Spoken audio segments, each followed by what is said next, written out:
त्याच्यामुळं जिथं जिथं पाण्याची अडचण आहे त्या भागातील ग्रामसेवकांना सुद्धा माझ्या सूचना राहतील की आपणही कुठल्याही प्रकारचा हलगर्जीपणा न करता तत्काळ त्या दृष्टीने वरिष्ठ कार्यालयाला अहवाल पाठवला गेला पाहिजे। MSCB संदर्भातल्या ज्या काही सूचना आल्या होत्या त्याची सुद्धा MSCBचे सर्व अधिकारी उपस्थित सर्व विभागाचे दखल घेतील आणि ही बैठक ज्या सूचना दिल्या होत्या त्याच्यावरती कारवाई सुद्धा करतील। त्याबाबतचा अहवाल पालकमंत्री महोदय कार्यालय आणि माझ्या कार्यालयाला देतील। आज ही बैठक अतिशय चांगल्या वातावरणामध्ये संपन्न झाली त्याबद्दल मी उपस्थित असलेले सर्वच शासकीय अधिकारी कर्मचारी साहेब आभार मानतो आणि खाली बसा भोजापूर पूर चालू संदर्भातली जी गेल्या कित्येक दिवसापासूनची मागणी असते त्या संदर्भात सगळ्या बसा 2 मिनिटं बसा। आमदार रामजी खताळ यांच्या उपस्थितीत आता बैठक झाली। खरं म्हणजे टंचाईला सामोरे जाताना किती गांभीर्याने अधिकारी घेतलं पाहिजे हा विषय यासाठी ही बैठक होती। आणि जर टंचाई उद्भवताना 2 मुद्दे महत्वाचे, एक तर विजेचा मुद्दा महत्वाचा आहे, तो ताबडतोब आपण त्यात लक्ष घातलं पाहिजे। तेवढं वीज मिळत नाही, 8-8 दिवस वीज नाही आहे, विजेच्या लपटणामुळे लोकांना पाणी मिळत नाहीये, हे काय काही योग्य नाही। मला वाटतं सगळ्या एजन्सी आज एकत्र बसून या संदर्भात आता विचार केला पाहिजे। सगळ्या ग्रामसेवक तलाट्यांना माझी विनंती आहे की संगमनेर 100% संगमनेरमध्ये राहा, तिथं प्रांत संगमनेरमध्ये राहतात, तिथं कार्यक्रम बंद आहे संगमनेरमध्ये राहतात, MSCB जी आहे, मला त्यांच्याशी जाऊन स्वतः भेटलं पाहिजे। एक पत्र पाठवलं म्हणजे सोबत जर झालं पाहिजे। तुम्ही सुद्धा प्रोएक्टिव्हली काम करण्याची गरज आहे। शेवटी लोकप्रतिनिधी, सरपंच असतील, तिथे गावचे पदाधिकारी असतील, त्यांनी किती प्रयत्न केला आणि जर शासकीय कर्मचाऱ्यांनी त्याच्यामध्ये हलगर्जीपणा केला तर ते काम साध्य होणार नाही।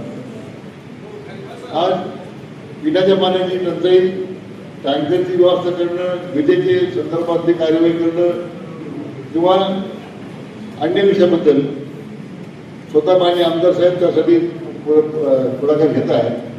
परंतु महत्वाचं जलजीवन बाबतीमध्ये तर मी सांगितली गरज नाही। सगळ्या योजनेचा प्रचंड भ्रष्टाचार त्या MTमध्ये झालेला आहे आणि अधिकारी आणि कंत्राटदार यांनी संगणमताना पूर्ण योजनेचा बोजवारा केलेला आहे। याच्याबद्दल माझं मत स्पष्ट आहे पहिल्यापासून। तर तुमच्या गावात सुद्धा ज्या काही MTPच्या योजनेमध्ये जो गैरव्यवहार झाला दिसतो तुम्हाला, पाणी उद्भव नाही तरी पाईपलाईन झालेलं आहे, रस्ते खोदलेले आहेत, नकाशा नाही, तर त्या संदर्भात लिखित स्वरूपाच्या ग्रामपंचायतीचे ठरवलं असले तरी ते ग्रामपंचायत काही ठरवू देणार नाही, तरी तुमच्या तरी लिखित स्वरूपाच्या भागाच्या काही 50 नागरिकांच्या सह्या घेऊन ते आज आमदार महोदयाच्या कारणाचे निवेदन पोस्ट करा। म्हणजे मग आपल्याला ते MTPच्या बाबतीत काय स्वतंत्र मध्ये उल्लेख करा, जिल्हा परिषदेच्या मार्फत योजना सुरू आहे त्याचा जर तक्रार असेल त्याचा वेगळं निवेदन तयार करा, म्हणजे आपल्याला कारवाई करणं सोपं होईल। आणि विजेच्या पूर्ण बाबतीमध्ये सुद्धा अडचण वाटते, तातडीने काय लक्ष घातलं पाहिजे ट्रान्सफॉर्मरच्या संदर्भात त्याचे स्वतंत्र निवेदन आमदार महोदयांकडे आपण पोस्ट करा, म्हणजे आपल्याला त्या बाबतीमध्ये कारवाई करता येईल। सगळ्यात महत्त्वाचं आपण चर्चा करताना शेवटी हे सगळे विषय आपण ज्यावेळी चर्चा करतो त्या प्रामुख्याने पाण्याचं प्रदूषण यामध्ये आता मी जलसंपदा खात्याने जाता मुख्यमंत्र्यांवर लक्ष घातलेलं आहे। आमच्या अधिकाऱ्यांना मला आश्चर्य वाटतं की त्यांना भंडारदरा ते ओझरा कालवा असताना त्यात प्रदूषित पाणी कसं सोडून जातात ते आश्चर्य करतात। उद्या जिल्हाधिकारी महोदयाच्या सभेत त्या सगळ्या प्रदूषण नियंत्रण मंडळाच्या अधिकाऱ्यांची बैठक करायला सांगितली घ्यायला, कार्यक्रमामध्ये काळजी हाताना तुमच्या डेप्युटीला शोधात काढून टाकताना तुम्हाला माहीत नाही काही पाणी प्रदूषित पाणी जातं नदीमध्ये काय पाहतो तो कालवा आहे ना, कालव्यामध्ये कुठं पण सोडता येते पण ड्रिंकिंग वॉटर पाणी त्या कालव्यातून खालीच्या डाऊनस्ट्रीमला जाईल त्यामध्ये आपले शुद्ध पाणी कुठे कुठे पाणी सुटत चालेल हे कोणाविरुद्ध मी राजकारण करायला बोलत नाही। सगळ्या राज्यामध्ये मी कारवाई सुरू केली, तेव्हा आपल्याकडे नाही, सगळ्या आमच्या दोन्ही महामंडळ अंतर्गत जेवढ्या नद्या जेवढ्या ते प्रदूषित होत आहेत, पाणी प्रदूषित करत आहेत, त्या ठिकाणी त्या सगळ्या नगरपालिकांच्या ग्रामपंचायतीच्या विरोधात दंडात्मक कारवाईच्या नोटीस आम्ही द्यायला सांगितलं। त्यांच्यावर गुन्हे दाखल करावा नाही. पण लोकांच्या आरोग्याची खेळत आहे त्या मी कारवाई करायला सांगितलेली आहे. 100% पाणीचे नमुने तपासायला सुद्धा दिलेले आहे. सगळं पाणी रेकॉर्ड करायचं, सगळं पाणी दूषित पाणी नमुने तपासून त्या केवळ असं मान्य करणार नाही की आपण संगमनेर पूर्ण करतो. परवाच आमच्या राज्यस्तरीय बैठकीमध्ये या दोन्ही महामंडळांतर्गत जेवढ्या नद्या आज पुणे महानगरपालिकेची किती वाईट अवस्था, नाशिक महानगरपालिकेची अतिशय वाईट अवस्था, सगळ्या नगरपालिकेचं आणखी वाईट अवस्था आहे. आणि त्यामुळे दुर्दैवानं या सगळ्या वॉटर सप्लायचे पाणी जातं तिथे दूषित पाणी जातं.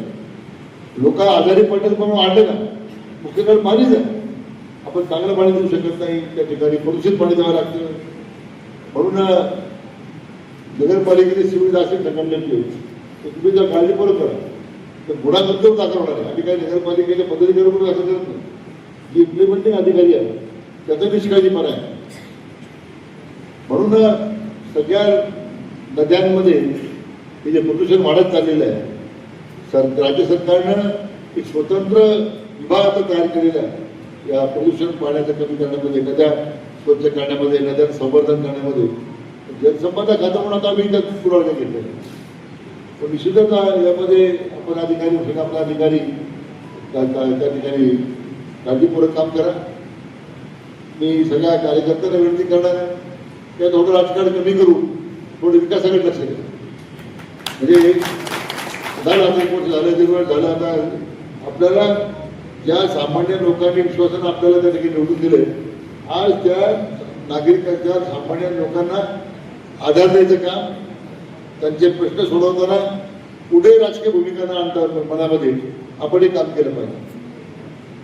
तर लोकांना वाटेल की आपण काही बदल केलेला आहे. पूर्वीचे लोक कसं वागायचे, आता आपण तसं वागायला होत असताना आपल्याला आपल्या कार्यपद्धतीमध्ये गाव पातळीवर बदल केले पाहिजे. उगाच मला हातात धरून आमदार हातात धरून तुमच्या गावाचे मित्रवृत्ती करू नका. ज्यावेळी करत आपण त्यावेळी पाहू. आता आपल्याला सामान्य जनतेला आधार द्यायचं काम केलं पाहिजे. हे मुख्य काम तुम्ही करा. ज्याच्याकडे बोट दाखवायचं त्याच्याकडे बोट दाखवायचं. आपण काय करतो, गावाचे 2-4 ट्रॅक्टर भरून या ना, तशी त्याला आंदोलन करा, प्रांत समोर करा, त्या MGP पुढे करा. लोकांची चळवळ तुम्ही स्वतः गावचा प्रश्न मांडायचा देऊ. याचा त्या शासकीय प्रशासकीय यंत्रणेला कळेल ना की आपल्या विरोधात किती पक्ष लोकांचा. परंतु आज स्वतः आमदार मोदी लक्ष घालताय, मी स्वतः त्याच्यामध्ये लक्ष घालतोय. अशी कुठं अडचण वेळ येणार नाही आपल्यावर. माझे जिल्हाधिकारी काल पालघरला होते. आम्ही काल आता आज इथे उद्या नागपूरचा दौरा होता तो स्थगित केलाय. सगळ्या ठिकाणी आज प्राधान्य पुढचे 2-3 महिने जे आहे पिण्याच्या पाण्याचं नियोजन अतिशय आपलं उत्तम करणार पाहिजे. जनावरांच्या चाऱ्याची मला अडचण वाटत नाही फार, परंतु विजेच्या प्रश्नामुळे पाण्याची टंचाई होऊ नये. पण MSCBच्या लोकांनी वितरण कंपनी लोकांनी त्याची अतिशय खबरदारी घेतली पाहिजे. आणि सगळ्या लाईन डिपार्टमेंटच्या लोकांनी, सगळ्या ग्रामसेवक तलाठी फील्ड ऑफिसरनी आपल्या कामात जर कचुराई झाली त्याच्यामध्ये क्षमा नाही घेत पाहिजे. मग थोडं वाईट वाटेल माझ्या बोलण्याचं, पण ते अजिबात आम्ही खपून घेणार नाही. त्यामुळे मी गावाला राहतो, मी पत्र पाठवलं, मी राहुल राहतो, मी संगमनेर राहणार ग्रामसेवक MSCB काढलं जात नाही. काय दुर्दैव म्हटलं पाहिजे ते आपण स्वतःच्या जरा काळाची गरज आहे. या सगळ्या अडचणीमध्ये जनतेला आपला शासनाचा आधार मानला पाहिजे. शासना आधार देणारे कोण लोक आहेत, आमदार मोदी आहेत, कार्यकर्ते आहेतच, पण प्रशासकीय यंत्रणेतले जे अधिकारी आहेत त्यांनी सुद्धा त्या संवेदना काम करण्याची आवश्यकता आहे. पुढे त्या सगळ्यांना मनापासून धन्यवाद देतो आणि आपल्या सगळ्यांचे आभार व्यक्त करतो. बैठक संपल्याचे